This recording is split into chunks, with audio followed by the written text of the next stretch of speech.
بسم الله الرحمن الرحيم. هاد الأمسية هادي غادي نشوفوا واحد المقابلة ديال الدور ديال اللي جرى بين كاربوف كروتشنوي، عمالقة الشطرنج في الثمانينات والتسعينات. إذا نشوف واحد الدور اللي هو جميل جدا، مع أنه قصير لكن فيه تقنيات، فيه يعني أشياء جديدة، يعني جدير بالمتابعة. لذا تنقدم الشكر للجميع اللي تيساهموا معنا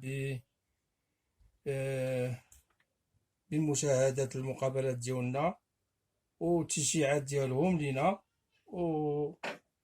وإن شاء الله نقدم لكم الجديد دائما ومستوى أحسن فأحسن. لذا تنشكروا اللي تيشارك معنا واللي يدير لايك. إذا عجبكم الفيديو ديروا لايك، ونتمناو إن شاء الله الاقتراحات ديالكم، المقابلات اللي حنا غادي نبقاو على هذا المنوال هذا، اللي غادي نشوفوا مقابلات ديال كاربوف، نشوفوا ديال بوبي فيشر، ومقابلات ديال كاسباروف، اللاعبين اللي برزوا بواحد الشكل كبير، اللي نقلوا يعني مستوى ديال الشطرنج الحالي، او العمالقه اللي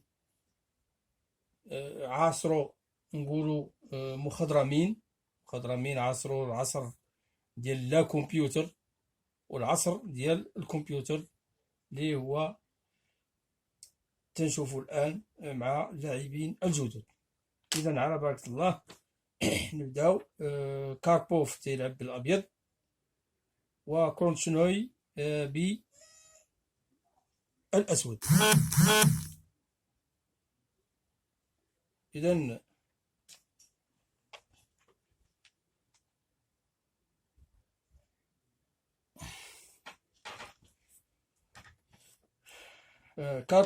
كاربوف بدا الافتتاح ديالو ب او4،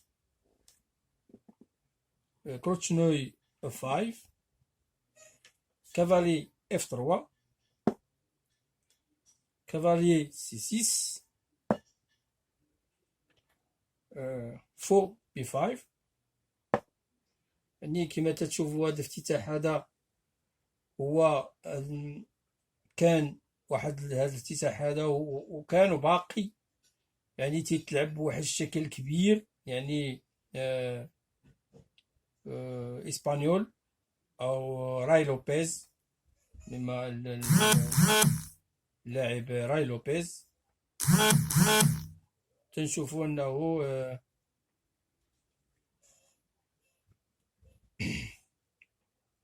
الفو هذا تيطلب هذا الحصان بعد ما تيكون هذا الخروج تتسمى راي لوبيز او اسبانيول، بارتي اسبانيول.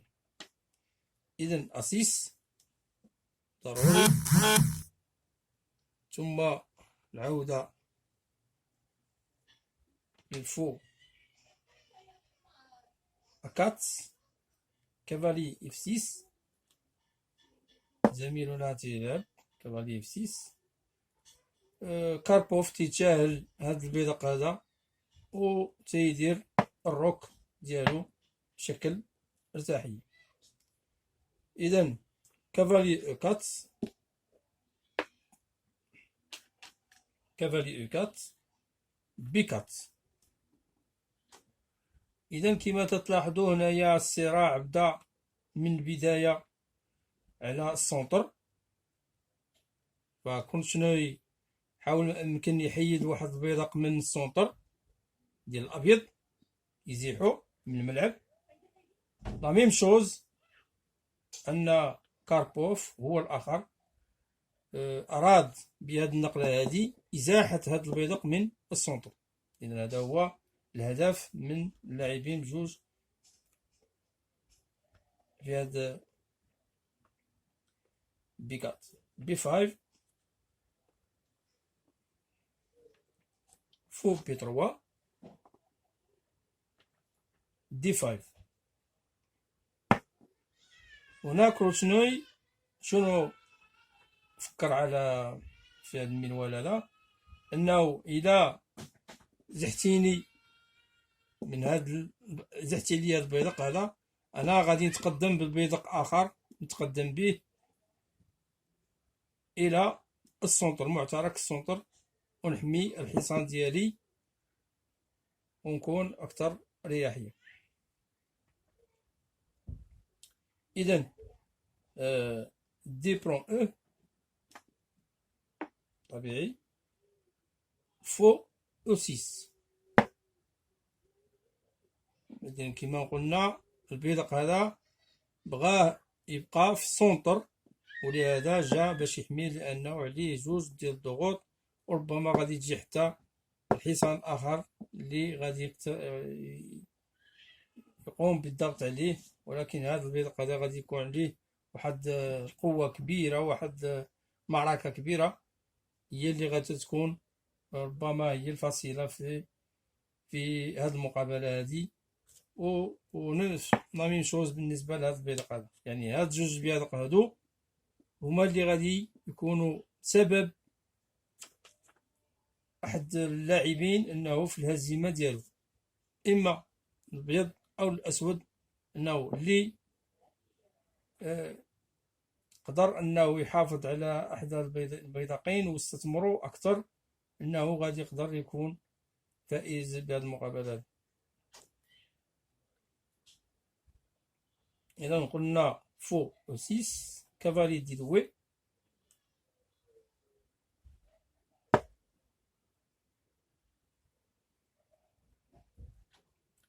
كافالي سي 5 يعني تيتراجع. هنا كاربوف تيجيب الحصان ديالو باش يتبادل معاه في هاد النقله، في هاد الخانه هادي، او ميم طون تيديفلوبي الفو ديالو، يعني تنقولو حنايا تيضرب عصفورين بحجر، تيخرج قطعه يتبادل مع واحد ويخرج وديفلوبي الفو ديالو في واحد المكان اللي هو قوي، يعني تياخد قوي، تيشد هاد اللين هذا وتيشد هاد اللين هذا. اذا هنا كروتشنوي درك على ان كاربوف باغي يستثمر هاد الفو في المجال هذا، وهذا ما دفعه الى عدم تبادل. لذا في حالة ما انه بقى هذا الحصان هذا في هذا المكان هذه، فكاربوف غادي تيخود افترضوا على سبيل المثال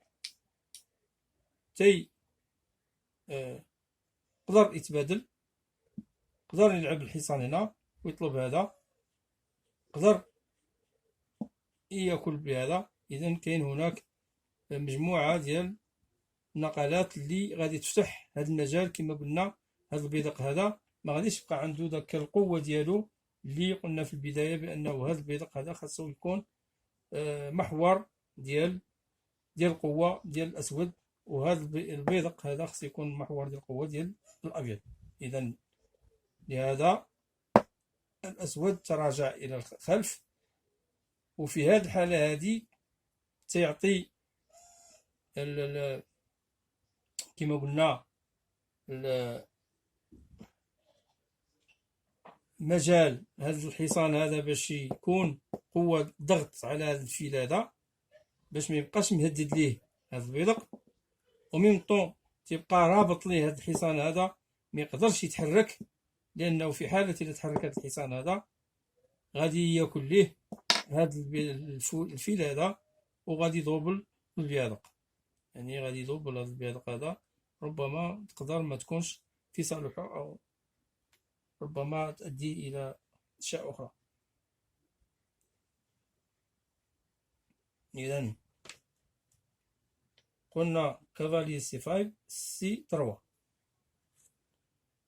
سي 3 كما قلنا الحصان ما غاديش يقدر يتحرك في هذه اللعبه هذه لانه حامل فوق. اذا سي 3 تتمنح الحصان فيما بعد حركة مثلا نقلها هكذا على هذا الشكل، أو تعطيه الفو يمكن يلعب في هذا المجال هذا ويبقى عنده هذا لين محكم فيها بكل كل راحة ديالو، مفيش حتى شي مشكل تضايقو. إذا سي 3 جي 6 زميل جي 6. الهدف ديال جي 6 وهو أنه كما قلنا هذا البيدق هذا خاص يوقع ليه واحد الضغط أنه باش يمشي، لأنه كما قلنا البيدق هادو جوج كلا اللاعبين تحاولوا ما أمكن أنهم يحافظوا على هذا البيدق هذا بكل ما لديهم من قوة حتى يكونوا في مستوى ديال الدفاع على السلطان ديال الرقعة. جي 6 دام او دوي،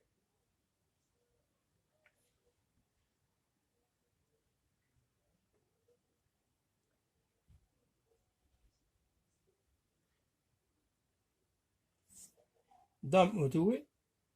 كما قلنا انه هذا البيدق هذا دائما تبقى تحت مراقبة ديال القطاع، هذا البيدق هذا تحت مراقبة ديال القطاع كما تلاحظوا، وهذا البيدق هذا تحت مراقبة ديال هذا القطاع. إذا دائما أنه القطاع تتكون تتحمي بعضها، كما نقولوا حامي ومحمي. هذا هو الهدف من فوجست. إذا هناك قوة أخرى جاءت لمهاجمة هذا البيدق هذا، هي قوة ديال هذه الفيل هذا. إذا هذا الفيل هذا القوة ديالو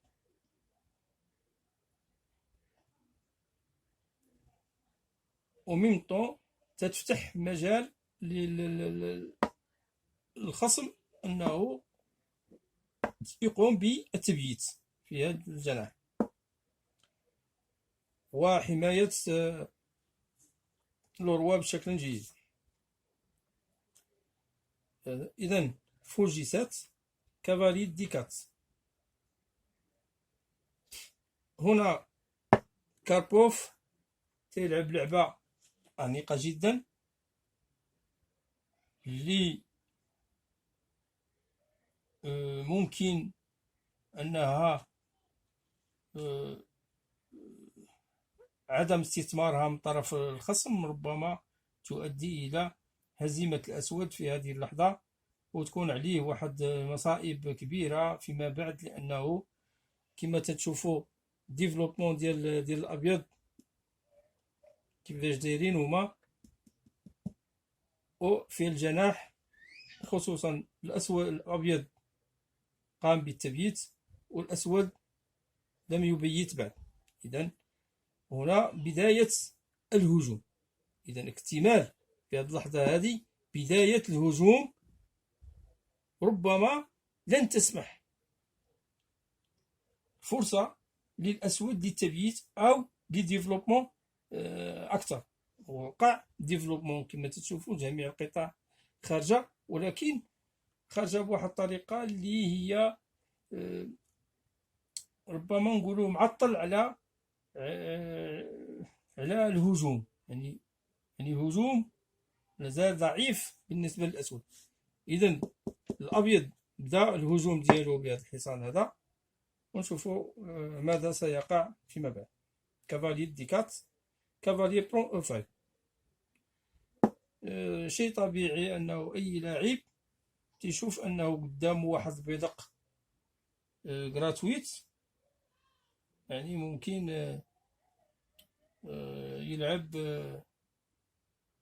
يلعب عليه ويخوضو بهاد الدرجة، بهاد البساطة.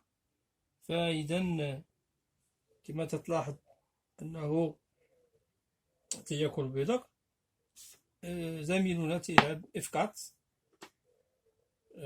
F4 كافالي سي 4. هذا الحصان هذا جا هنا. ف ماذا لو جا الحصان، ماذا لو جا بهذا الحصان هنا؟ يعني هنا في هذه الحالة هذه تكون الحصان مهدد بهذه القطعة، مهدد بهذه القطعة في الوقت اللي غادي يقوم زميلنا في حالة لو لعب هذه النقلة هذه، الحصان هذا تياكل هنا، تياكل، تيجيب الفو ديالو تتمشي ليه قطعة، لأنه ما عندهاش شي حماية أخرى. إذن لهذا نقوم بدراسة جميع النقلات. ممكن لو افترضنا جانا لا ميم شوز دائما تيضرب تياكل هاد الحصان، في حالة لو جا هنا يعني ما يمكنش، لأنه كاين هذا الحصان. في حالة لو هنا يعني في هذه الحالة هذه مرة أخرى تيكون هذا البيدق هذا تحت الضغط كما تتلاحظوا. هذا البيدق هو مشى وتيطلب لاتور، وميمطون تيطلب الحصان، تيطلب هذا الفو هذا تياكلو تياكل وتيعود عليه ضغط وتيعود واحد. إذن اللعبة الخيرة الوحيدة هي أنه الحصان خاصو يجي في هذا المكان، هذا هو الهدف ديالو المجيء ديال هذه النقلة، لأن ما عندهاش شي نقلة اللي تكون اللي تعطي واحد النكهة ديالها في اللعب. قلنا كافاليي سي 4. زميلنا كاربوف لم يعطي فرصة للخصم أنه للتبييت. إذا هنا كما قلنا بداية الهجوم السريع، يعني هذا هجوم سريع يجب استثماره من البداية. يعني كمل البلان ديالو هو أنه دفع البيدق F5 على الفو. شيء طبيعي أنه يأكل، هذا شيء عادي. كافاليي برون F5، يعني هنا لابد أنه تكون هناك هذا التبادل هذا. كافاليي برون F5 تور G8، تور G8. إذا تور G8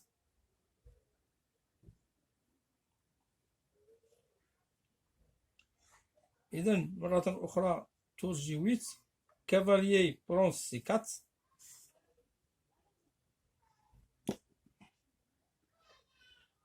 كافاليي برون C4، دي برون C4. كما قلنا هذا البيدق هذا اللي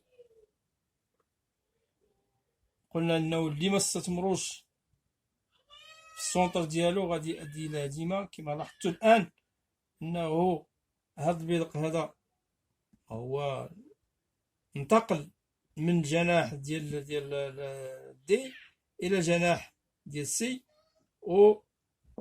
ومدوبلين مع بعضهم. اذا هنا بدأ مشكل آخر، يعني الفو تتراجع إلى الخلف من أجل حماية الحصان، رغم أنه ما يقدرش. الآن هنا زميلنا فقد تبييت في هذا الجناح، لا زال عنده تبييت في الجناح آخر، ربما لن يقوم بتبييت لأنه كان هجوم سريع وهجوم خاطف من طرف الخصم، ولهذا ما أعطاش فرصة للتبييت. إذا كافاليي برون سي 4، كافاليي دي برون سي 4، فو سي دوي. قلنا فو سي دوي، فو اف 8. الفو تيتراجع لأنه بغا يفتح زميلنا على تور ربما تيفكر أنا ولا ضام يجي هنا ولا تور تبقى ضغط على هاد البيدق هذا. إذا هذا ما سنرى فو إف 8 تور دو أ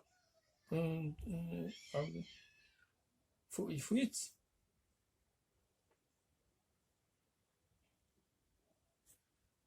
فو H 6 فو H 6. إذا كما تلاحظوا فو H 6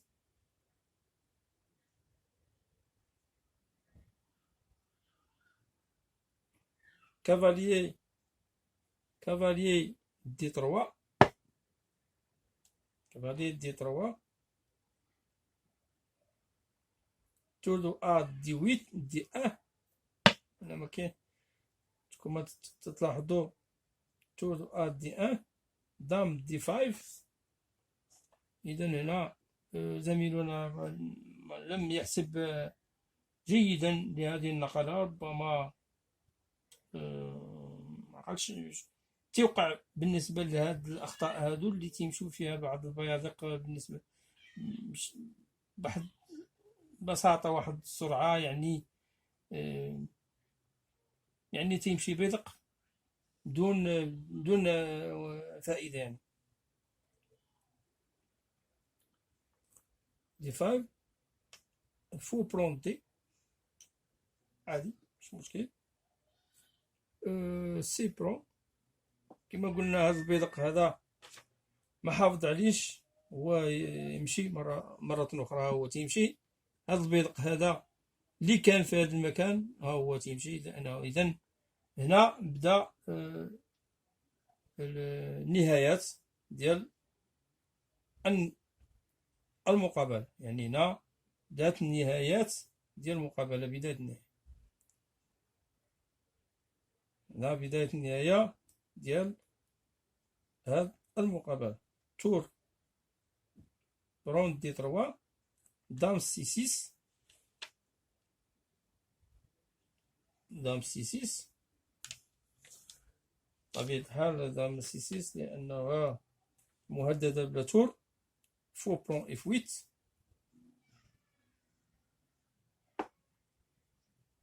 دام بي 6.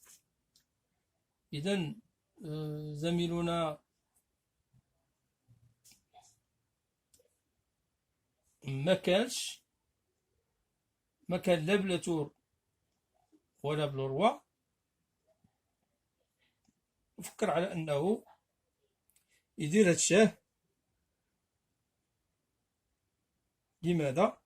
لأنه لو في حالة ما افترضوا أنه كال، هو أعتقد أنه في حالة ما كال بلا روا مثلا، على سبيل المثال كال بلا روا، ممكن هذا الحصان هذا يجي هنا ويطلب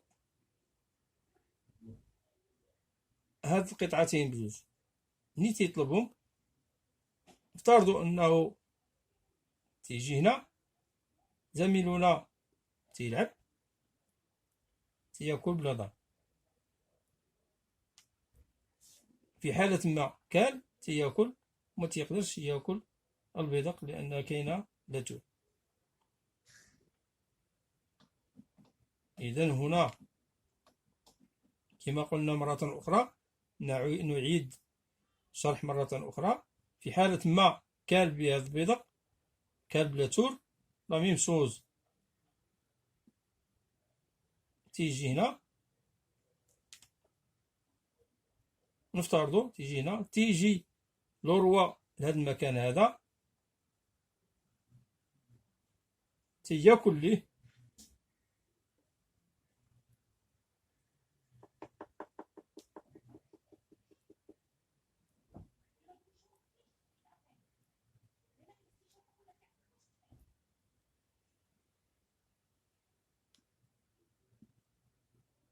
لهنا لأن لا تور تتحمي، عفوا لا تور حامية لا دام، تيمكن بسهولة ياكل. وفي حالة المكان تياكلو، تياكل، إلا كان تياكل، في هاد الحالة تياكل ليه لاتور تعاد تبقى دائما لافونتاج بالنسبة للأبيض. إذن لهذا السبب ترك هاد البيض الفو هذا، تركو حتى يحيد من هاد المجال هذا، عفوا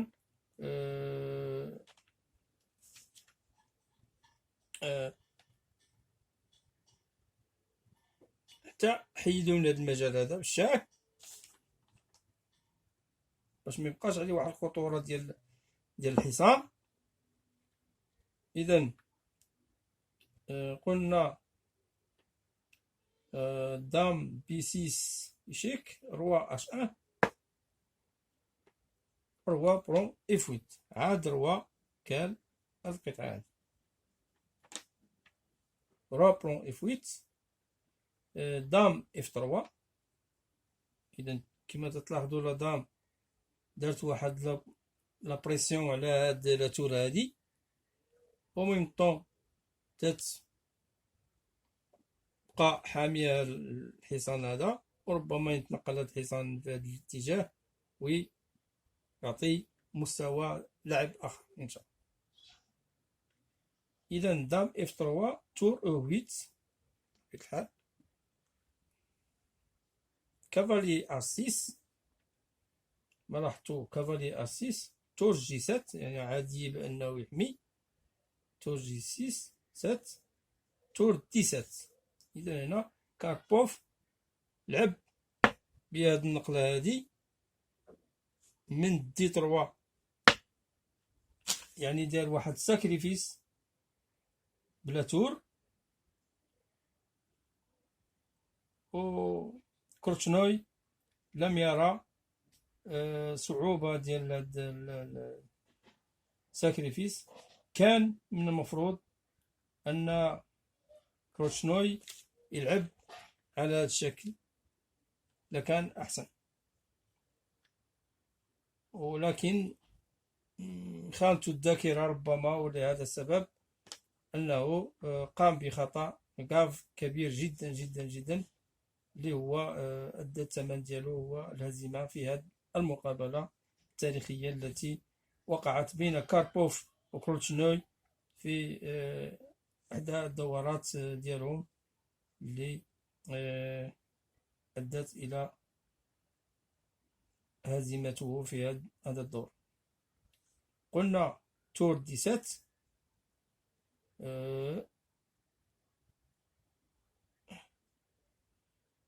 في هذه اللحظة هذه كروتشنوي قلنا لو عمل هذا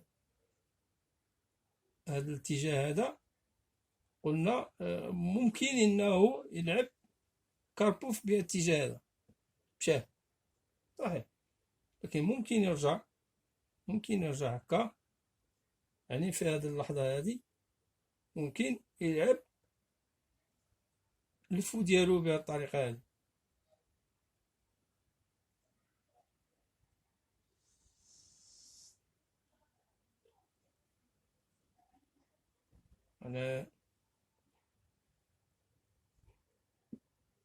لكن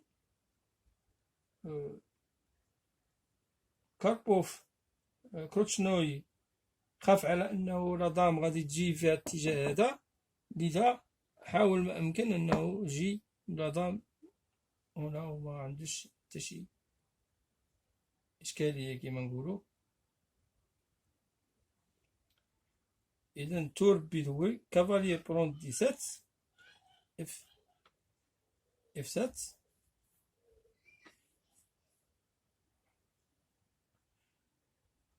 وقال بأنه كلشي محمي. إذا كاربوف تياكل البيدق اف 7. كروتشنوي هنا فين وقع الخطأ اللي ما يتعوش، قال بأنه كان أعتقد كوشنوي أنه ربما يلعب بالحصان هنا، ممكن يجي هنا، يعني لا دام شاد هاد لا لين هذا. لكن كاربوف بدا اللعبة كانت غاية في الروعة، اللي هي المنع من كل تجاوز اللي يمكن يوقع، ونقلة جميلة جدا بالحصان يقوم بإغلاق هذا المسار هذا ديال التور، وميم طون تيدير شاك لا ديكوفير. وفي هذه اللحظة هذه كروتشنوي تي ابوندوني، لأنه المقابلة موقعش. في حالة لو أنه جا هنا تيدير لي شايمات، في حالة لو جا هنايا تيدير لي شاك إيمات، لأنه هاد المكان هذا اللي كان ممكن يهرب فيه عمرو بالفوق، وهذا هو الخطأ اللي دار كروتشنوي. إذا إلى هنا تنتهي هذه المقابلة، وشكرا على المتابعة، والمرجو من المشاهدين أنه يشجعونا باللايك وسبسكرايب، ونتمنى لكم مقابلة إن شاء الله شيقة أخرى، والسلام عليكم ورحمة الله تعالى وبركاته. كنتم مع الشمولية، إلى اللقاء.